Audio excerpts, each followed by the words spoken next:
തമ്പുരാനെ, വിശുദ്ധ കുരിശിൻ്റെ അടയാളത്താൽ ഞങ്ങളുടെ ശത്രുക്കളിൽ നിന്ന് ഞങ്ങളെ രക്ഷിക്കുക. ഞങ്ങളുടെ തമ്പുരാനെ, പിതാവിൻ്റെയും പുത്രൻ്റെയും പരിശുദ്ധാത്മാവിൻ്റെയും നാമത്തിൽ ആമേൻ. ആദിമുതൽ ഉണ്ടായിരുന്നതും ഞങ്ങൾ കേട്ടതും സ്വന്തം കണ്ണുകൊണ്ട് കണ്ടതും സൂക്ഷിച്ചു വീക്ഷിച്ചതും കൈകൊണ്ട് സ്പർശിച്ചതുമായ ജീവൻ്റെ വചനത്തെപ്പറ്റി ഞങ്ങൾ അറിയിക്കുന്നു. വിശുദ്ധ യോഹന്നാൻ എഴുതിയ ഒന്നാമത്തെ ലേഖനം 1-ാം അധ്യായം 1-ാമത്തെ തിരുവചനമാണ് നാം വായിച്ചു കേട്ടത്. മക്കവായരുടെ 1-ാമത്തെ പുസ്തകത്തിൽ നിന്നുള്ള വായന. അധ്യായം 15. അന്ത്യോക്കസുമായി സഖ്യം. ദെമെത്രിയൂസ് രാജാവിൻ്റെ പുത്രനായ അന്ത്യോക്കസ് പുരോഹിതനും യഹൂദരുടെ അധിപനുമായ ശിമിയോനും യഹൂദജനത്തിനുമായി സമുദ്രദ്വീപുകളിൽ നിന്ന് ഒരു കത്തയച്ചു.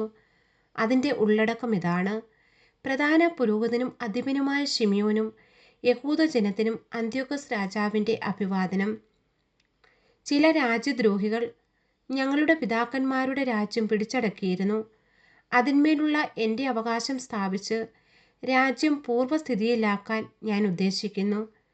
അതിനുവേണ്ടി ഞാൻ വലിയ ഒരു കൂലിപ്പട്ടാളം ശേഖരിക്കുകയും പടക്കോപ്പുകൾ സജ്ജമാക്കുകയും ചെയ്തിട്ടുണ്ട്. ഞങ്ങളുടെ രാജ്യം നശിപ്പിക്കുകയും അതിലെ പല നഗരങ്ങളും ശൂന്യമാക്കുകയും ചെയ്തവർക്കെതിരെ പൊരുതുന്നതിന് എൻ്റെ രാജ്യത്തെത്താൻ ഞാൻ തീരുമാനിച്ചിരിക്കുന്നു.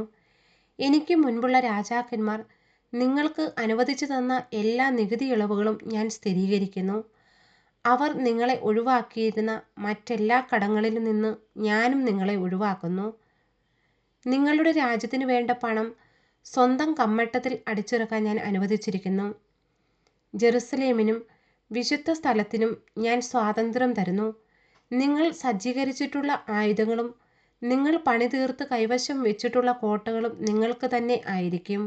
രാജഭണ്ഡാരത്തിലേക്ക് നിങ്ങൾ കൊടുത്തു വീട്ടേണ്ട കടങ്ങളും ഭാവിയിൽ ഉണ്ടായേക്കാവുന്ന അത്തരം കടങ്ങളും ഇതിനാൽ എന്നേക്കുമായി ഒഴിവാക്കുന്നു. ഞങ്ങൾ രാജ്യത്തിൻ്റെ നിയന്ത്രണം വീണ്ടെടുത്ത് കഴിയുമ്പോൾ നിങ്ങളുടെ മഹത്വം ഭൂമിയിലെങ്ങും വെളിപ്പെടേണ്ടതിന് നിൻ്റെയും നിൻ്റെ ജനത്തിൻ്റെയും ദേവാലയത്തിൻ്റെയും മേൽ ഞങ്ങൾ വലിയ ബഹുമതികൾ ചൊരിയും. 174-ാം ആണ്ടിൽ അന്ത്യോക്കസ് തൻ്റെ പിതാക്കന്മാരുടെ ദേശത്തെത്തി അതിനെ ആക്രമിച്ചു. സേനകൾ അവനോട് ചേർന്നു. വളരെ കുറച്ചുപേർ മാത്രമേ ട്രിഫോയോടൊത്തു നിന്നുള്ളൂ. അന്ത്യോക്കസ് അവനെ പിന്തുടർന്നു. അവൻ പലായനം ചെയ്ത് സമുദ്രതീരത്തുള്ള ദോറിലെത്തി. സൈന്യം കൂറുമാറിയെന്നും തനിക്ക് വിപത്ത് സംഭവിക്കാൻ പോകുന്നുവെന്നും അവൻ അറിഞ്ഞിരുന്നു. അന്ത്യോക്കസ് ദോറിനെതിരെ പാളയമടിച്ചു. അവനോടൊപ്പം 120,000 യോദ്ധാക്കളും 8,000 കുതിരപ്പടയാളികളും ഉണ്ടായിരുന്നു. അവൻ നഗരം വളഞ്ഞു. കടലിൽ നിന്ന് കപ്പലുകളും യുദ്ധത്തിൽ ഏർപ്പെട്ടു. അങ്ങനെ കരയിലും കടലിലും നിന്ന് അവൻ നഗരത്തിൻ്റെ മേൽ സമ്മർദ്ദം ചെലുത്തി.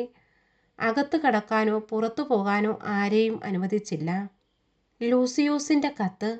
രാജാക്കന്മാർക്കും രാജ്യങ്ങൾക്കുമുള്ള കത്തുകളുമായി ന്യൂമേനിയൂസും സംഘവും റോമായിൽ നിന്നെത്തി. അതിലിങ്ങനെ എഴുതിയിരുന്നു: ടോളമി രാജാവിന് റോമ സ്ഥാനപതിയായ ലൂസിയൂസിൻ്റെ അഭിവാദനം. ഞങ്ങളുടെ സുഹൃത്തുക്കളും സഖ്യകക്ഷികളുമായ യഹൂദരുടെ ദൂതന്മാർ ഞങ്ങളുടെ പൂർവ്വ സൗഹൃദവും സഖ്യവും നവീകരിക്കാൻ വന്നിരുന്നു. പ്രധാന പുരോഹിതനായ ശിമിയോനും യഹൂദജനവുമാണ് അവരെ അയച്ചത്. 1000 മീന തൂക്കമുള്ള ഒരു സുവർണ പരിച അവർ കൊണ്ടുവന്നു. അവരെ ഉപദ്രവിക്കുകയോ അവർക്കും അവരുടെ നഗരങ്ങൾക്കും രാജ്യത്തിനും എതിരെ യുദ്ധം ചെയ്യുകയോ അവരോട് യുദ്ധം ചെയ്യുന്നവരുമായി സഖ്യമുണ്ടാക്കുകയോ അരുതെന്ന് രാജാക്കന്മാർക്കും രാജ്യങ്ങൾക്കും എഴുതാൻ ഞങ്ങൾ തീരുമാനിച്ചിരിക്കുന്നു. അവരിൽ നിന്ന് സ്വർണ്ണ പരിച സ്വീകരിക്കുക ഉചിതമെന്നും ഞങ്ങൾക്ക് തോന്നി.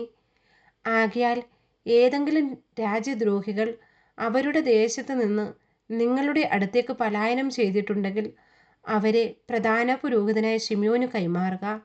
അവൻ യഹൂദ നിയമപ്രകാരം അവരെ ശിക്ഷിക്കട്ടെ. ഇതേ വിവരങ്ങൾ തന്നെ ദെമെത്രിയൂസ് രാജാവിനും അത്താലൂസിനും അരിയാറാത്തസിനും അർസാക്കസിനും സ്ഥാനപതി എഴുതി. സപ്സാമെസ്, Sparta, Delos, മിൻഡോസ്, സിസിയോൻ, കാരിയ, Samos, പംഫിലിയ, Lisiya, ഹലിക്കാർനാസൂസ്, റോദേസ്, ഫസേലിസ്, cos, സീദെ, അരാദൂസ്, ഗോർത്തീന, സ്നീദൂസ്, Cyprus, കിറേനെ തുടങ്ങിയ എല്ലാ രാജ്യങ്ങൾക്കും ഈ സന്ദേശം അയച്ചു.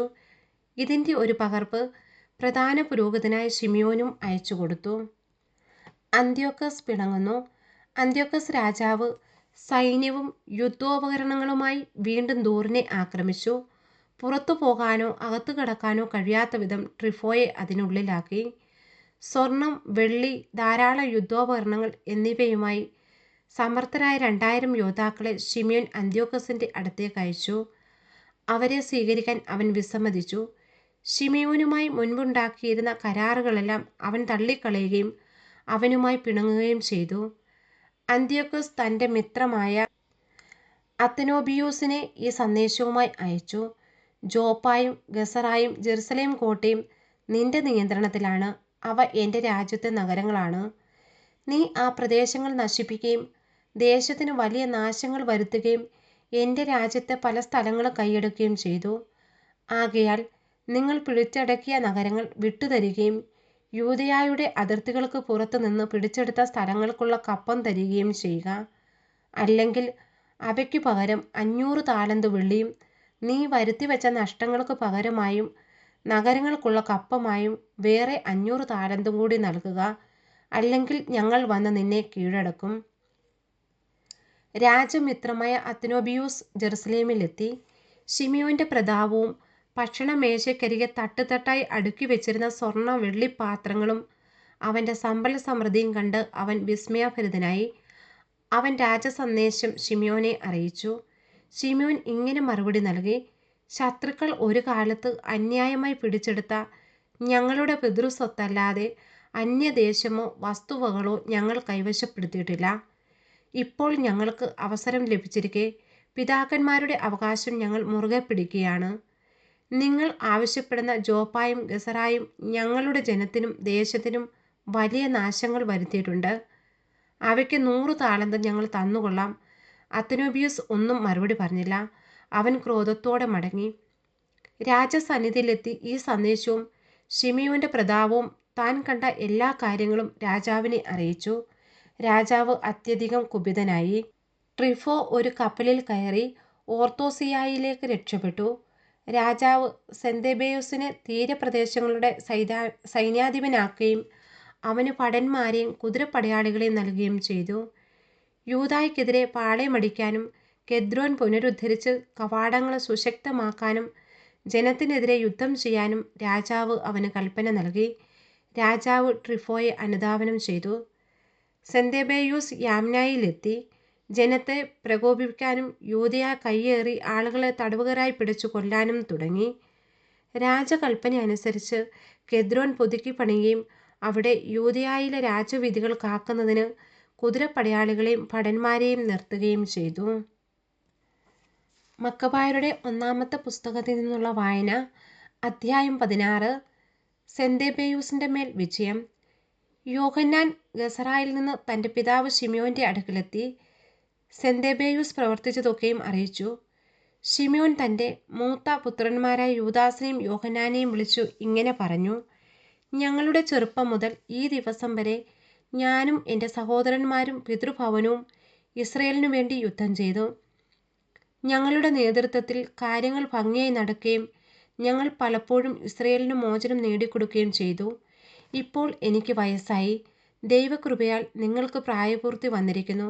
അതിനാൽ എൻ്റെയും എൻ്റെ സഹോദരന്മാരുടെയും സ്ഥാനം ഏറ്റെടുത്ത് നമ്മുടെ രാജ്യത്തിനു വേണ്ടി പൊരുതുക. സ്വർഗത്തിൽ നിന്നുള്ള സഹായം നിങ്ങൾക്കുണ്ടാകട്ടെ. യോഹന്നാൻ രാജ്യത്തു നിന്ന് 20,000 യോദ്ധാക്കളെയും കുതിരപ്പടയാളികളെയും തിരഞ്ഞെടുത്ത് സെന്തേബേയൂസിനെതിരെ മുന്നേറി രാത്രി മൊദൈനിൽ പാളയമടിച്ചു. അവർ അതിരാവിലെ എഴുന്നേറ്റ് സമതലത്തിലേക്ക് പുറപ്പെട്ടു. അപ്പോൾ ഭടന്മാരും കുതിരപ്പടയാളികളുമടങ്ങിയ ഒരു വലിയ സൈന്യം തങ്ങൾക്കെതിരെ വരുന്നത് കണ്ട് ഇരുവർക്കുമിടയിൽ ഒരരുവി ഒഴുകിയിരുന്നു. അവനും സൈന്യവും ശത്രുവിനെതിരെ അണിനിരന്നു. അരുവി കടക്കാൻ ഭടന്മാർ ഭയപ്പെടുന്നത് കണ്ട് അവൻ ആദ്യം അത് കടന്നു. അത് കണ്ടു പിന്നാലെ അവരും അരുവി കടന്നു. തൻ്റെ സേനയെ വിഭജിച്ച് കുതിരപ്പടയാളികളെ അവൻ കാലാൾപ്പടയ്ക്കു മധ്യേ നിർത്തി. കാരണം ശത്രുവിൻ്റെ കുതിരപ്പടയാളികൾ അസംഖ്യമായിരുന്നു.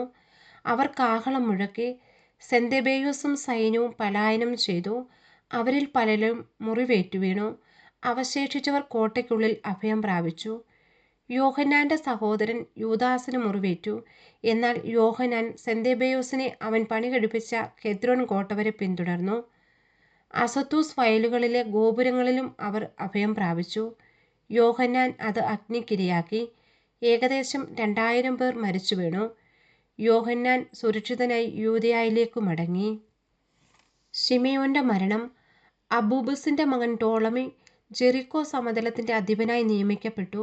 അവന് ധാരാളം സ്വർണവും വെള്ളിയും ഉണ്ടായിരുന്നു. പ്രധാന പുരോഹിതന്റെ ജാമാതാവായിരുന്നു അവൻ.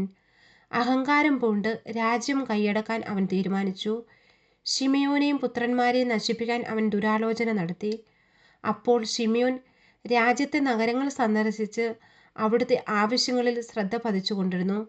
177 ആണ്ട് 11 മാസമായ ഷേബാത്തിൽ അവൻ പുത്രന്മാരായ മത്താത്തിയാസും യൂദാസുമൊത്തു ജെറിക്കോയിലേക്ക് പോയി. അബൂബസിന്റെ പുത്രൻ താൻ നിർമ്മിച്ച ദോക്ക് എന്ന ചെറിയ കോട്ടയിൽ അവരെ വഞ്ചനാപൂർവം സ്വീകരിച്ചു. അവർക്ക് വലിയൊരു വിരുന്ന് നൽകി. തൻ്റെ ആൾക്കാരെ അവൻ അവിടെ ഒളിപ്പിച്ചു നിർത്തിയിരുന്നു. ശിമെയോനും പുത്രന്മാരും കുടിച്ചുന്മത്തരായപ്പോൾ ടോളമിയും അവൻ്റെ ആൾക്കാരും ആയുധങ്ങളുമായി അടുത്ത് വിരുന്നുശാലയിൽ വെച്ചു ശിമെയോനെയും ഇരുപുത്രന്മാരെയും ഏതാനും സേവകരെയും വധിച്ചു. അങ്ങനെ അവൻ വൻ ചതി കാണിക്കുകയും നന്മയ്ക്കു പകരം തിന്മ പ്രവർത്തിക്കുകയും ചെയ്തു. ഈ വിവരങ്ങളെല്ലാം കാണിച്ച് ടോളമി രാജാവിന് എഴുതി തൻ്റെ സഹായത്തിനായി സൈന്യങ്ങളെ അയക്കണമെന്നും നഗരങ്ങളും രാജ്യവും തനിക്ക് ഏൽപ്പിച്ചു തരണമെന്നും അവൻ അഭ്യർത്ഥിച്ചു. യോഹന്നാനെ നിഗ്രഹിക്കാൻ ഗസറായിലേക്ക് അവൻ ഒരു സേനാ വിഭാഗത്തെ അയച്ചു.